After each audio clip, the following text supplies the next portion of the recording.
This is Dave Brixius. And it's your man Joe Cleezy. And this is the program, the CFA edition, week 1 of the playoffs in the basket here. Headed into the semifinals, and we got the championship coming up in 2 weeks, and pretty much held the form. Right. What was really going to go on, the top seeds pretty much won out, which we're supposed to, in some convincing fashions here and there. Some surprises, but not many. Right. You know what I mean? Going down to it, getting down to it. I know you were out a couple games this week and saw some live, and I know you're going to talk about some here. Yep, I was able to get to Susquehanna Township High School, watch some of the midget playoff games, and there was actually a Pee Wee game between York and Cumberland Valley. Yeah, how about that one? I won't mention the score, but York won by a pretty big margin. So yes. That's a very talented team, and for anybody out there that knows the score, they weren't trying to run it up or anything like that. It's just that's the way the game goes sometimes. So congratulations to York. And then second game I watched the midget levels between Central Dauphin and York. Yeah. And you know what, York they had a couple good players on their team, but Central Dauphin definitely overpowered them. A couple players that had pretty good games. Michael Payton, number 25, had a couple touchdowns. Michael Wise, another running back, he actually had a rushing touchdown and a kickoff return for a touchdown as well. So, and Chase Arnold, the quarterback, he played a good game as well. So, overall the whole team played pretty good. I just wanted to single them out because they pretty much stood out. But that whole team in general is a big team, and they're pretty. Yeah, but they're well coached. Yeah. And they won the championship last year, so they got in as a 3 seed.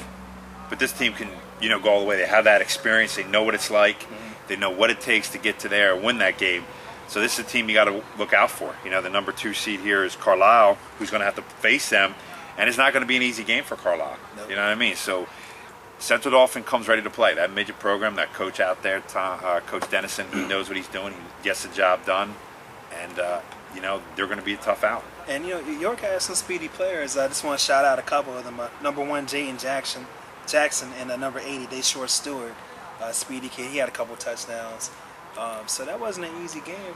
The scoreboard might have said something different, but they definitely game planned York pretty good. Neutralized their speed and won by a pretty big margin. So, in the third game I watched on Sunday with Susquehanna Township and East Pennsboro at the midget level.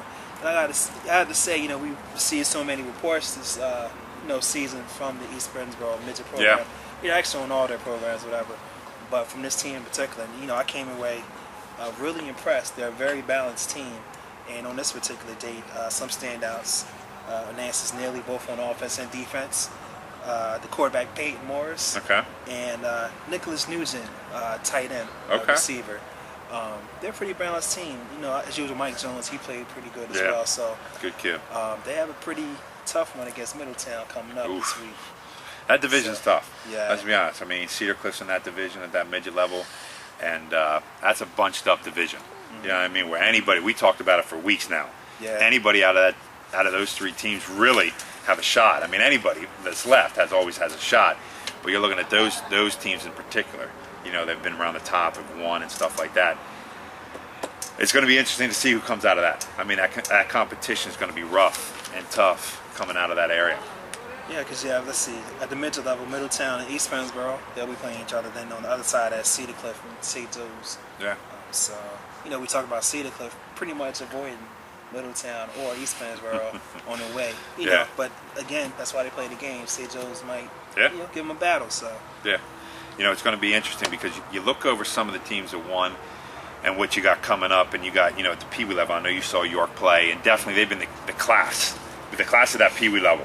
I mean, I think it was like 4 or 5 straight weeks where they didn't even give up a point there for a while to start the season, and they just did it. Started out in the playoffs here, didn't give up a point either.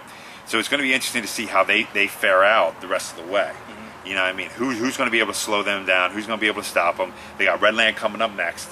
Is Redland going to be able to do anything to them? Slow this juggernaut really down, this offensive juggernaut as well as team down. And that I definitely they're the projection team, to go all the way and get the job done out of that Pee Wee level.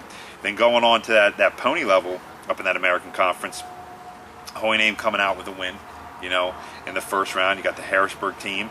Harrisburg, Holy Name, always a rivalry, always there. Yeah. So you always got that competition going on. So even though Holy Name at that pony level is number 1, the number 1 seed, it's not going to be an easy game for them. It's not going to be a cakewalk. They got to come ready to play. And then you got, right below that, you got Redland and the Packers. You know, both teams, Redland actually beat Holy Name, and the Packers gave everything Holy Name could handle, you know, in the first game of the season there, where it came down 1 point. And then you go all the way down to that midget level. You got the Packers as the #1 seed playing Holy Name, who did a nice job against Cumberland Valley, because Cumberland Valley beat them early in the season at Holy Name, I think, if I'm not mistaken. And coming back, Holy Name beats them, you know, convincingly 30-14. Now has to play the Packers, who played a close one. Yeah, against Paxton, it was a close game. And I don't think people were expecting it. Maybe they were overlooking it. You know, they rolled through pretty much all their games this year, and I think they got a little, maybe a little taken back. You know, to see it. So you see that, and then you got Carlisle, and you got Central Dauphin. You know, I think it's very competitive, and that's what I think you and I always like about this. It's so competitive. In fact, they finished with the same record in the season. Yeah, so, you never know who's going to win here. And that's what you got to like about it, is that any team on any given day, and I mean, it can happen with any sport, but these guys are just so competitive. These guys go out there, they do their job, the kids work hard, the coaches do a fantastic job getting these kids motivated, getting ready to go, dedicating, you know, all that time. I mean, you're looking back all the way to the beginning, you know, the end of July, they started. These guys have been playing for a long time, and it's all coming down. You got 2 weeks left. You know, you're going to win this week. Do you have a chance to go on and play in that Super Bowl?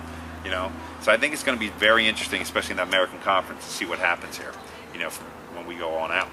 All right, now looking at the let's look at the Federal Conference real quick. At the Pee Wee level, we have the Northern Polar Bears going up against Halifax. Both teams won their games pretty handily. So, and you have West Perry versus Gettysburg. Yeah, Gettysburg pulling off a little one upset, there. Yeah, it is 13-12, you know, 6-3 seed. So Gettysburg getting the better there. You know, and West Perry only won 7-0 over Greenwood. So, you know, that Pee Wee level could be a little tight there. All right, and at the Pony level, you have West Perry once again going up against Halifax. Both won their games. Halifax won a close one against Susquehanna, it looks like. And he had Northern versus Boiling Springs. Boiling Springs looks like they barely got by Gettysburg, but I didn't see the game. Touchdown, so. And at the midget level, Greenwood and Halifax. Halifax, definitely in there. Yeah, Greenwood won their game pretty handily. That's going to be a tough team. You know, Greenwood at that midget level is going to be tough. It's going to be hard for Halifax. They're going to have to bring their A game. You know what I mean, to definitely get the W. But I give the coaching staff up there, Halifax, a lot of credit, because I think they revenged the loss earlier in the season to Northern. And you know what? You have Boiling Springs against Juniata, and Boiling Springs only has one loss. I can guess who that's to. So I think we all know who that's to. Greenwood. You know, but you know, definitely. I know they don't get a lot of shout outs in that conference, but they definitely are getting the job done, game in and game out. And we wish them the best of luck in the Federal Conference this weekend, and then we're going on to the the National Conference I think we have left. Yeah, as we discussed, I guess briefly, went through the midget level already. Cedar Cliff goes against St. Joe's, and then you have Middletown versus East Pennsboro. It's probably the best game in that conference. Yeah, that's going to be a great game. At the midget level, so I might go after that one. Yeah. Actually. Then you have, at the pony level, going backwards here, Stilton against New Cumberland, 1 versus 4 seed. Then you have Mechanicsburg versus Good Shepherd on the other side of that bracket. And basically, Stilton and Mechanicsburg pretty much been the class, but you have Middletown. Looks like they lost, though. They got upset by Good Shepherd. Wow. So, interesting. Then at the Pee Wee level, you have New Cumberland and Stilton.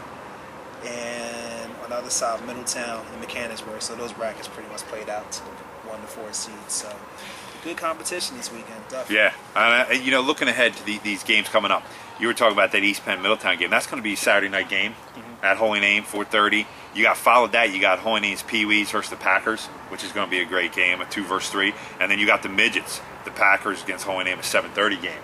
You know, on that Saturday night right there at Holy Name. You know, that's going to be a action-packed we know football where game. I'll be Yeah, exactly. Somebody tell my wife right now.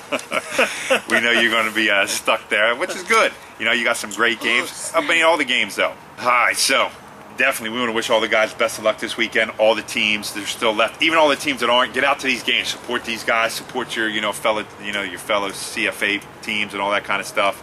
Because I know we still have the Super Bowl and we still have the Turnpike Classic. I want to say shout out to Coach Youngblood. I saw him during the games on Sunday, so I had a nice talk with him. And Tony Buglio, too. Oh, really? Rumor is he wants to come back, but I didn't say that. So. It would be great to get Tony back, you know what I mean? It would be great to see him back on the sidelines once again, Great coach. I know he'd be a great addition to anywhere he goes, even if he's just an assistant or helping out anywhere. But definitely, guys, best of luck this weekend. Go out there, take care of business. All the coaches, all the parents, we continue to support you guys. We know you guys dedicate a lot of time, of your own time, to get out there and support these kids. So everybody, let's do it. Let's keep it all positive out there for these guys to definitely shine.